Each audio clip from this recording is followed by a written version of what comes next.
there's two things that happen, right? Either the massage therapist doesn't know the show and she sees the tattoo and starts to giggle, or she knows the show, sees the tattoo and starts to giggle. So I'm just being laughed at by strangers my whole life. She likes it, you know.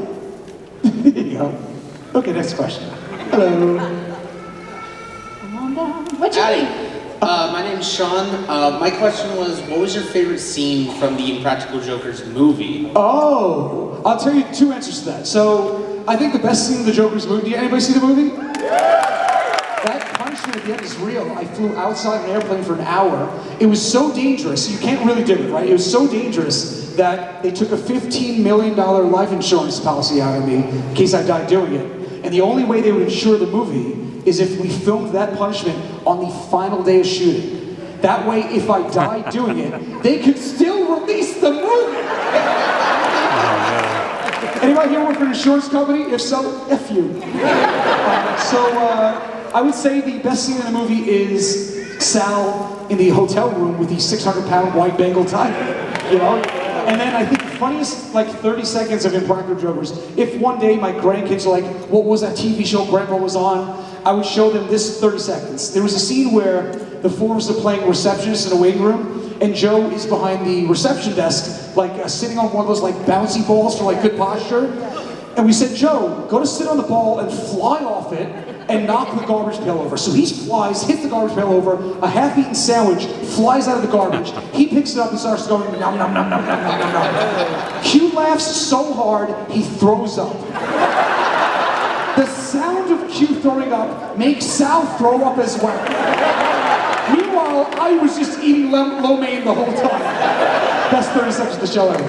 Thank you so much.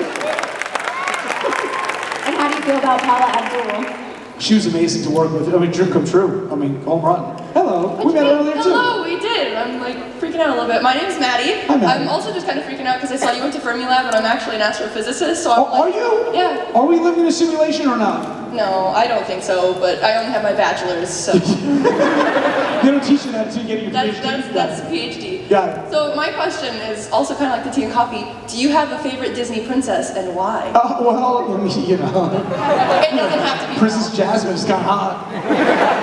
I mean, yeah. I'd like to be Aladdin. Thank you. Random questions. What are we really learning today? Nothing. But Ariel's awesome too. Yeah. All right, what's your name? I'm Trish. I'm the one that gave you the magnet of yourself. Oh yeah, thank you, I have it. You're welcome. Thanks. You're welcome. What, did you have a prank that was just your idea that you had on anybody? Oh, very good. A prank that was purely mine? Like a punishment, you mean? Yeah, like that you thought of against somebody else. Interesting. To punish. So, yes, but it's secret. I will tell it, but everyone right hand up in the air. Is this being broadcast somewhere? Is it? I don't know. I don't know. Don't tell this anyway, okay? So, I had an idea. I had gone for allergy testing. And the doctor, if you go for allergy testing, they inject all these needles in you, they see what you react to in like 5 minutes, and they give you your results of what you're most allergic to. I got the results, and I said, this could be a really funny punishment on Impractical Jokers against me. So I secretly slipped the results to Casey Jost and said, here's my allergy testing results, do with this what you will. And what they ended up doing with it, I didn't know what they were going to do with it. What they ended up doing with it was making me compete at the, you know that Thunder Down Under, the Chippendales? And I was naked, I'm having to like dance erotically in front of all these women, and they injected me with all these things I was most allergic to right before I went out, and so my whole body had broken out in hives. I looked like I had every STD ever created, right? So that was kind of my inspiration. I slipped to them privately, and I did it on the back channels so the guys wouldn't think it came from me. You know what I mean? That way they think it's, you know, but that was my little secret. Don't tell the guys that. Thank you. Yeah. Good question. What's your name? I'm Steven. Hi, Steven. How are you, buddy? I'm good. I saw you twice yesterday, once on the floor, once on. Good to see you again. So my question is, going in on the first day shooting ever from Impractical Jokers, what were you thinking? Wow, really good question. I've never been asked that question before. So, I'll tell you two stories. The guys and I didn't get on TV till we were 35 years old, right? A month, or 34. A month before we sold Impractical Jokers, one network president told us directly to our faces that we were too old for TV. So as Joe would say, that guy can go suck it, right? And then another network president told us that we weren't ready for TV. And here we are, 12 years later, 300 episodes, a movie, a cruise, a tour, to hell with them all, right? But I remember when we got the pilot for Impractical Jokers, we were thrilled, but that was our third pilot. We had sold the show to A&E, a comedy show, shot a pilot, didn't go to series. We shot a sketch comedy show for Spike TV, shot the pilot, didn't go to series. So by the time Jokers came around, we were kind of at a crossroads. We could have easily given up, for sure. And I was working TV development at the time. My job for many, many years was to create and sell TV shows. So over the course of like 10 years of working at the company, I'd kind of risen up in my career of TV development. And I got intel that that hidden camera was coming back. So the guys and I got together, Joe and I, was apartment, and I said, guys, I think I can sell a hidden camera show if we come up with the idea. So we came up with the idea for Jokers, which was like an upside down prank show where the joke's on us instead of the public. And then we shot the sales tape, so we had a choice going to the pilot. We could have chosen, we had two networks offering to buy the show. MTV, but they wanted, and the money was the same on both networks. MTV wanted the show, but they wanted just the idea of the show, and they wanted to recast us with the younger guys. But they also wanted to make it a game show 5 days a week. So in TV, if you sell it, they call it a strip show. It's 5 days a week, a daily show, right? When you sell a strip show to a network, it's big money. It could be, because they could order 50, 60, 70 episodes at a time, because they air it every day. So the potential for success on MTV, financial success, could have been greater on paper. truTV wanted the four of us instead, and said, we want to put you on TV.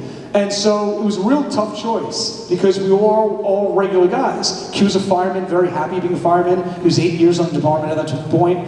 Sal owned a bar. Joe was a successful personal shopper at a baby store. And then I worked in TV development, so we all had regular jobs. And I remember that distinctly, like we had a choice. And I remember driving out to Staten Island, going to Q's firehouse with the truTV contract and saying to him, I was like, buddy, if this works, this could change our lives. We could be stars. And talked the guys into it, and we signed the deal, and now that's what happened with our life. But I remember the first day of shooting, I don't think we knew what the show was. The first challenge we shot was us eating food off people's plates. Second day of shooting was, I think, us dancing in front of strangers in the park. Third day of shooting was Costco, which was the first time we wore an earpiece. And we did the Costco challenge. That's when we realized that's the show. If the show is being told what to say and do, and whether you can do it or not, and you know, what your limits are. And that's when it all kind of clicked. And the other memory I have is the first day the show premiered. The show premiered a year and a half after we sold it, December 15th, 2011. It first came on TV.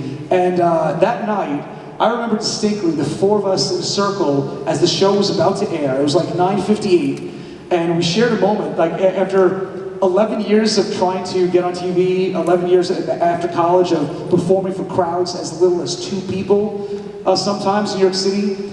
In that moment, the show could have been canceled the next day because the ratings would have sucked, and that would have been the end of the story. But in that moment, we were going to be on TV for the first time. And I remember like tears streaming on our faces that we had finally made it. Like, even if it got canceled the next day after the first pilot episode, no one could take away from us that we got a show on TV on our own terms. We did it our way. It was such a great feeling, man. What a great day. There you go.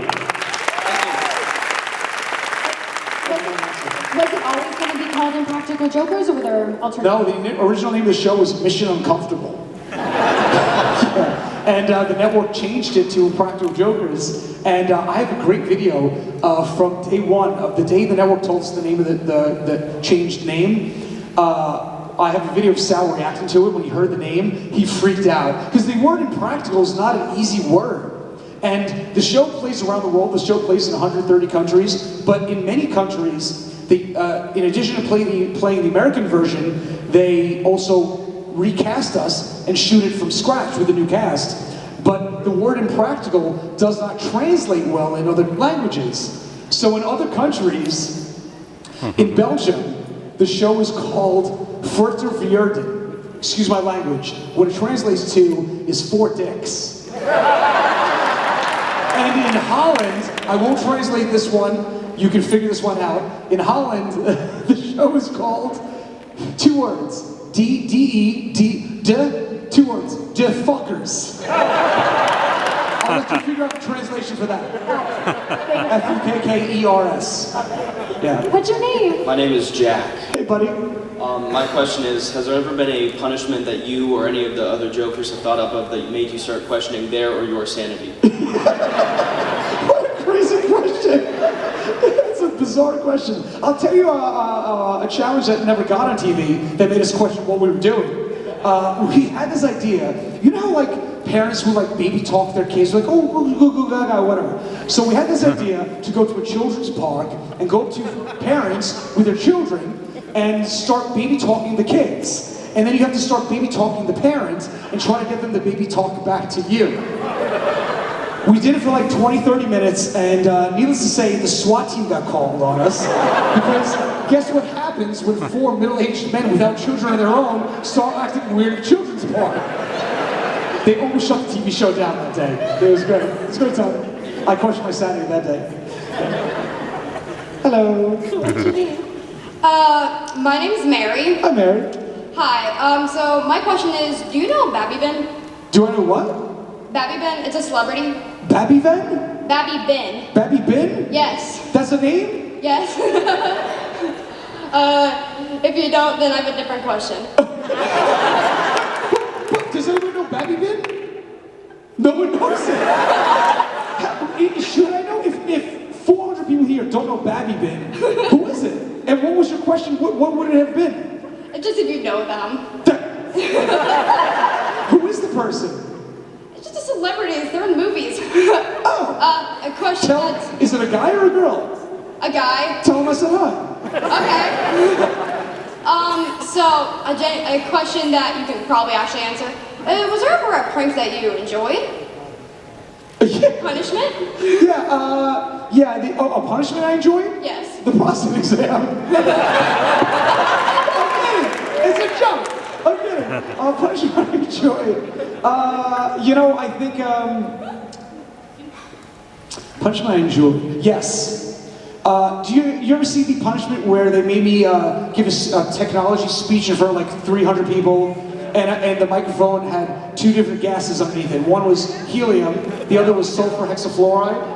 So my voice was going up and down and up and down.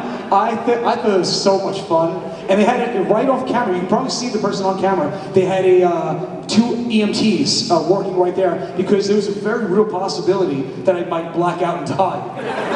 Because I'm not breathing oxygen, right? I'm screwing with my body. And so we did not know how, and there were a few times that I had to step away because I was getting so lightheaded from the extremes of the gases in my body. So but it came out great. Yeah. Okay. Thank you, Impractical Jokers, Murr.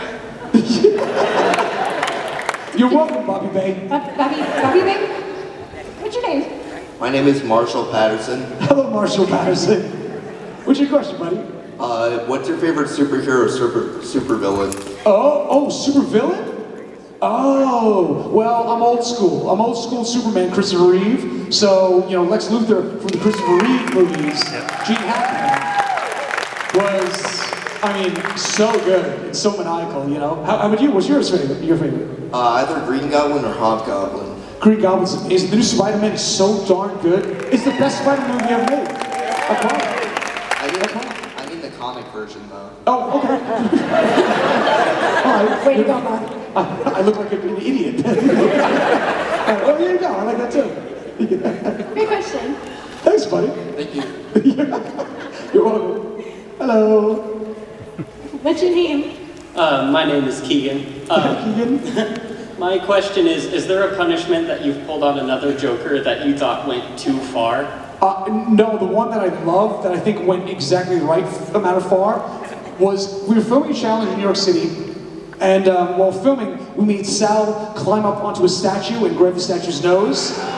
True story. Like a month later, a letter comes into our office from the Department of Homeland Security, asking us to explain what the hell we did, because that is a federal monument. People reported it, and they said, "Explain yourself. You could get fined. You could go to jail."